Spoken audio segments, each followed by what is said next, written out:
ಕಾಯ್ದೆ ಜಾರಿ ಆದ್ರೆ ಲೋಕಸಭಾ ಕ್ಷೇತ್ರಗಳ ಸಂಖ್ಯೆ 50% ಹೆಚ್ಚಾಗುತ್ತೆ. ಪ್ರಸ್ತುತ 543 ಸ್ಥಾನಗಳು 816 ಸ್ಥಾನಗಳು ಏರಿಕೆ ಆಗುತ್ತೆ. ಹೆಚ್ಚಾಗುವ 273 ಸ್ಥಾನಗಳನ್ನ ಮಹಿಳೆಯರಿಗೆ ಮೀಸಲಿಡಲಾಗುತ್ತೆ. ಕರ್ನಾಟಕದಲ್ಲಿ ಪ್ರಸ್ತುತ 28 ಲೋಕಸಭಾ ಕ್ಷೇತ್ರಗಳಿವೆ. ಕಾಯ್ದೆ ಏನಾದ್ರೂ ಜಾರಿಗೆ ಬಂದ್ರೆ ಅವುಗಳ ಸಂಖ್ಯೆ 42ಕ್ಕೆ ಏರಿಕೆ ಆಗುತ್ತೆ. ಹೆಚ್ಚುವರಿ 14 ಸ್ಥಾನಗಳು ಅದು ಮಹಿಳೆಯರಿಗೆ ಮೀಸಲಾಗುತ್ತೆ. ವಿಧಾನಸಭೆಯಲ್ಲಿ ಈಗ 224 ಕ್ಷೇತ್ರಗಳ ಪೈಕಿ ಸುಮಾರು 74 ಮಹಿಳೆಯರಿಗೆ ಸಿಗಲಿದೆ.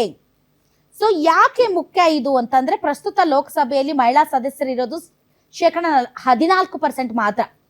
ಮಹಿಳೆಯರ ಸಬಲೀಕರಣ ನೀತಿ ನಿರ್ಧಾರಗಳಲ್ಲಿ ಅವರ ಧ್ವನಿ ಹೆಚ್ಚಿಸುವ ಗುರಿ ಸಮಾನ ಅವಕಾಶ ಇರ್ಬೇಕಪ್ಪ. ಇದು ಒಳ್ಳೆ ಹೌದಲ್ವಾ? ನಾವು ಕೂಡ ಸಮಾನ ನಾಗರಿಕರಾದ್ದರಿಂದ ನೀತಿ ನಿಲುವುಗಳನ್ನ ಕಾನೂನುಗಳನ್ನ ರಚಿಸುವ ಸಂದರ್ಭದಲ್ಲಿ ಪುರುಷರಷ್ಟೇ ಮಹಿಳೆಯರಿಗೂ ಕೂಡ ಧ್ವನಿ ಇರಬೇಕು. ಆ ಧ್ವನಿಯನ್ನ ಹೆಚ್ಚಿಸುವಂತಹ ಗುರಿ. ಈಗಾಗಲೇ ಲಕ್ಷಾಂತರ ಮಹಿಳೆಯರು ಪಂಚಾಯತ್ ಸ್ಥಾನಗಳಲ್ಲಿ ಸಕ್ರಿಯರಾಗಿದ್ದಾರೆ. ಅವರೇ ಅತಿ ಹೆಚ್ಚು ಹಂಗ್ ನೋಡಿದ್ರೆ.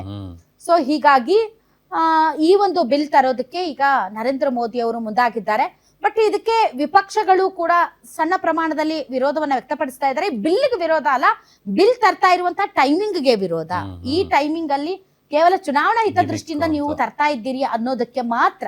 ಅಂದ್ರೆ ಮಹಿಳಾ ಮೀಸಲಾತಿ ಓಕೆ, ಆದ್ರೆ ಚುನಾವಣೆ ಟೈಮಲ್ಲಿ ಯಾಕೆ?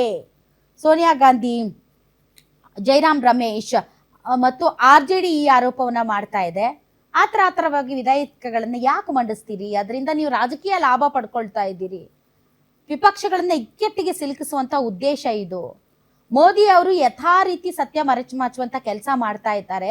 ವಿಶೇಷ ಅಧಿವೇಶನ ಕರೆಯಲು ಕೆಲವು ವಾರ ಕಾಯೋದಕ್ಕೆ ಅವ್ರು ಯಾಕೆ ಸಿದ್ರಿಲ್ಲ? ಯಾಕೆಂದ್ರೆ 2011ರ ಹಳೆಯ ಜನಗಣತಿಯನ್ನೇ ಬಳಸಲು ಹೊರಟಿರುವುದು ಯಾಕೆ? ಯಾಕಂದ್ರೆ ನೀವು ಹೊಸ ಜನಗಣತಿ ಮಾಡೋರು ಇದ್ದೀರಿ.